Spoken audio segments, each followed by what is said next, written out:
So here they are guys, the New Balance Fresh Foam 1080 V10. The V10 drops about 0.7 ounces in weight, coming in at about 9.5 ounces for a US size 9. The shoe has an 8mm offset. This shoe features a new engineered knit upper with a trace fibre stitching and a bootie for support. The knit stretches nicely over the toes and overall has a better hold compared to the previous model. The midsole features the Fresh Foam X, which delivers enhanced softness and a more energetic rebound than its predecessor. The outsole redesign allows the shoe to be more flexible and easier to transition. Blown rubber on the outsole provides superior rebound. The shoe fits true to size and is £135 here in the UK.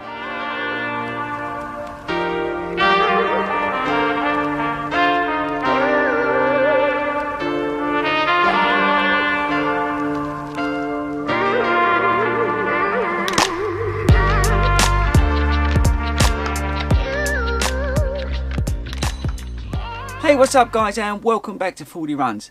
Now if this is your first time at Fordy Runs, I want you to smash that pink button down there that says subscribe on it. Go to our Facebook page and join the Fordy Runs running community, and check out the description, there's loads of cool things down there. Right, so this week we're talking about the New Balance 1080 V10, so let's get stuck in.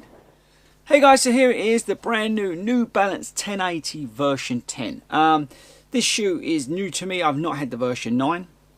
So I'm not going to try and compare the two. What I am going to compare this against is like the Asics Glide Ride, the Nike Pegasus 36. They're the shoes that I do my longer runs in. So for me, that's where this sits. I talked briefly about it just a minute ago. The shoe's got this brand new midsole on it, the Fresh Foam X, which actually felt harder than it looks. This looks really soft and cushioned with a big stack height. It actually felt harder than it looks. Now that's not a bad thing because it was springy. You got the rocker on it, so I was moving along, but it wasn't as soft and cushioned as it looks. And that's not a bad thing. So it was definitely taking a lot of the pounding, and it was definitely giving me a bit of energy return, which was good. And it wasn't too soft. So I say it's not a bad thing. It feeling hard. It just looks really soft. It just looks like a big pillow, doesn't it? Like a marshmallow. It's just going to go like that. Well, it doesn't. On the upper, you've got this new knit upper, which is very flexible. It's very comfortable in there. Hopefully you can see that. Nice and breathable, and it's very fashionable with these all-in-one booty systems. You've got this shark fin, very similar to the Nike Pegasus, which moves away from your Achilles. Very comfortable on the back there. My daughter's got a pair of these, small version of these shoes, and she's got that on hers, and it really does look cool. The whole design, actually, I really dig. These are not for show. These are there to support you in this boot. Just make it a bit more rigid, give you a bit more support. Lacing's great, locked down. The tongue is thickish, but not too thick. It's not like a Nike Turbo 2 or anything like that, but it's still very comfortable to where I didn't really notice it, to be honest with you. And that's cut about 3/4 of the way down. Outsole was great. I ran home tonight and it was damp, a lot of leaves on the road and stuff like that, and I wasn't slipping around. There was enough traction on there that didn't give me any issues. So from the outsole, it's great. Upper, loved it. Midsole, yeah, done the job. Yeah, I kind of like it. The thing I have with it though is I still really love the Asics Glide Ride, and for me, even though the Asics Glide Ride's a little bit heavier, I definitely felt more of a energy return from the Asics Glide Ride versus this, and that's where I'm kind of stuck on this shoe. So it'll be interesting to see how I get on with it.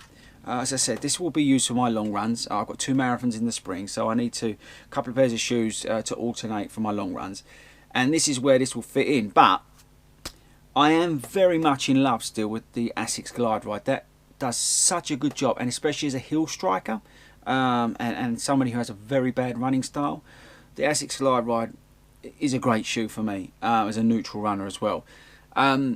This was great, but I'm not sure whether it's better than the Glide Ride.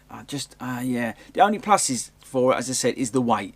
That's one thing that I would say is a real plus for it. It's definitely a lighter shoe than the Asics Glide Ride.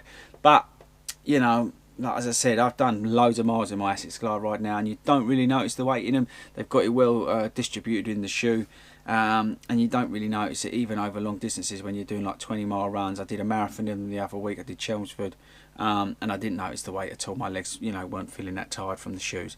So yeah, so New Balance version 10, the 1080 version 10. It's a great shoe. I think you should try it out. But if you're thinking about this sort of shoe, definitely check out the Asics Glide Ride as well.